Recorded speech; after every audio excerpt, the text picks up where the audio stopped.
This is TPC SAT Quick Tip number 25. We're working in practice test 4, module 2, item number 27. We're told that 210 is p% greater than 30. So the first thing we're going to do is type in a function.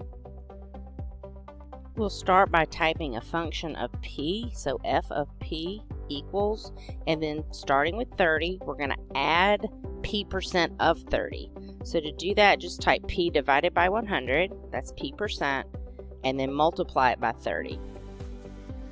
Next, add a table. Click on the plus sign, table, put in 0, and for y1, put f of x1. Now we need a value of y to be 210 or greater. So I'm going to start with 50, that's not nearly enough, so let's go way up to 100, still not enough.